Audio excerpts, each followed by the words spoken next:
দীর্ঘ 6 বৎসর যাবৎ আপনারা আমাদেরকে সহযোগিতা করেছেন।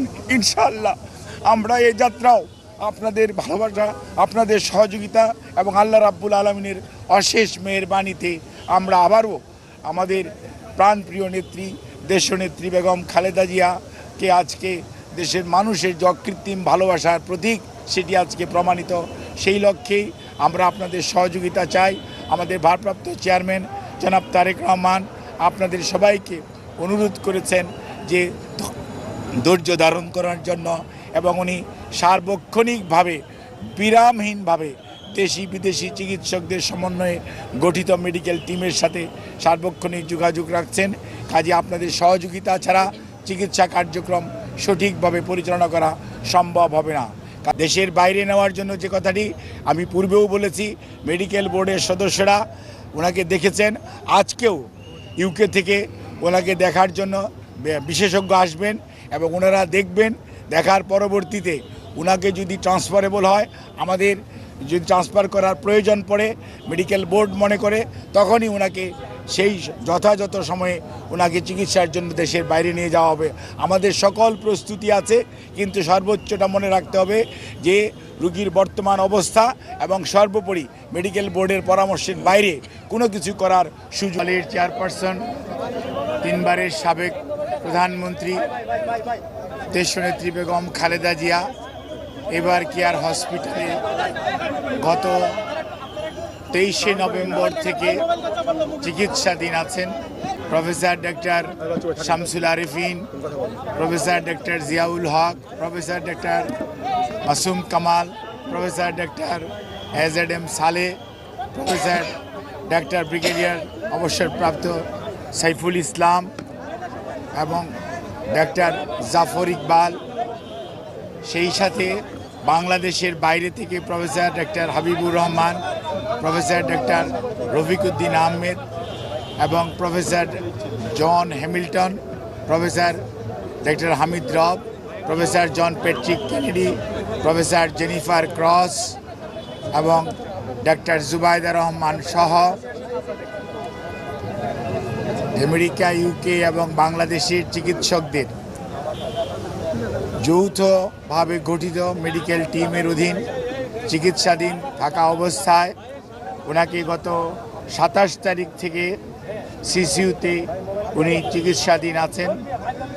আল্লাহর অশেষ মেহেরবানিতে ডাক্তাররা যে চিকিৎসা দিচ্ছেন সেই চিকিৎসা সেটি উনি গ্রহণ করতে পারছেন, অথবা আমরা যদি বলি মেনটেন করছেন।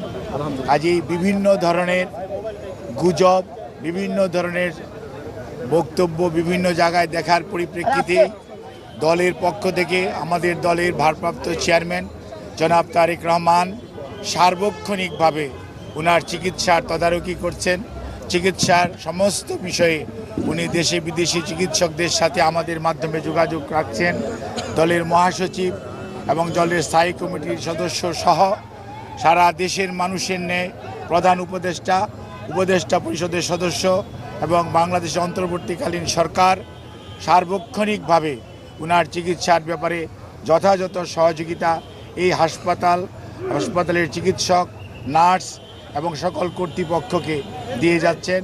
এবং আমরা অত্যন্ত কৃতজ্ঞ আমাদের বন্ধুপ্রতিম দেশ যারা, অর্থাৎ আমেরিকা বলেন, ইউকে বলেন, পিপলস রিপাবলিক অফ চায়না বলেন, কাতার বলেন, আর সৌদি আরবিয়া বলেন, পাকিস্তান বলেন, ইন্ডিয়া বলেন, আমাদের অনেক সরকার এবং রাষ্ট্রপ্রধান এই চিকিৎসার ব্যাপারে তাদের সহযোগিতার হাত বাড়িয়ে দিয়েছেন। আমরা এই সংকটময় মুহূর্তে আপনাদের মাধ্যমে দেশবাসীর কাছে ওনার সুস্থতার জন্য দোয়া চাই, এবং আল্লাহ রাব্বুল আলামিন যাতে দেশবাসীর দোয়া, সারা পৃথিবীর অনেক মানুষের ওনার প্রতি ভালোবাসা এবং দোয়ার কারণেই হয়তোবা উনি এই যাত্রায় সুস্থ হয়ে উঠবেন বলে আমরা আশা করি। সেই জন্যই আমরা আপনাদের মাধ্যমে সবাইকে সর্বোচ্চ সংযম প্রদর্শন এবং সেই সাথে কোনো ধরনের গুজব ছড়ানো এবং গুজবে কান না দেওয়ার জন্য বিনীতভাবে পরিবারের পক্ষ থেকে, দলের পক্ষ থেকে আপনাদেরকে আমরা অনুরোধ করছি। আমাদের দল কিভাবে আপনাদেরকে ইনফরমেশন দিবে সেটিও আমাদের দলের পক্ষ থেকে জানিয়ে দেওয়া হয়েছে। কাজেই সম্মানিত সাংবাদিক ভাই ও বোনেরা, আপনারা ধৈর্য ধরুন। কাজেই কোনো ধরনের গুজবে কান না দেওয়ার জন্য আপনাদেরকে অনুরোধ করছি এবং দেশনেত্রী বেগম খালেদা জিয়ার জন্য সুস্থতার জন্য আপনাদের মাধ্যমে দেশ তথা সকল ধর্মের মানুষের প্রতি আমরা উদাত্ত আহ্বান জানাচ্ছি। আমাদের দলের পক্ষ থেকে জানানো হয়েছে, আমাদের দলের সিনিয়র যুগ্ম মহাসচিব জনাব রিজভী আহমেদ ওনার স্বাস্থ্য ব্যতীত অন্যান্য বিষয়ে আপনাদেরকে মাঝে মাঝে ব্রিফ করবেন। আর আমি doctor AZ M Zahid Hossain, দলের একজন কর্মী, আমি আপনাদেরকে ওনার স্বাস্থ্য নিয়ে ব্রিফ করব।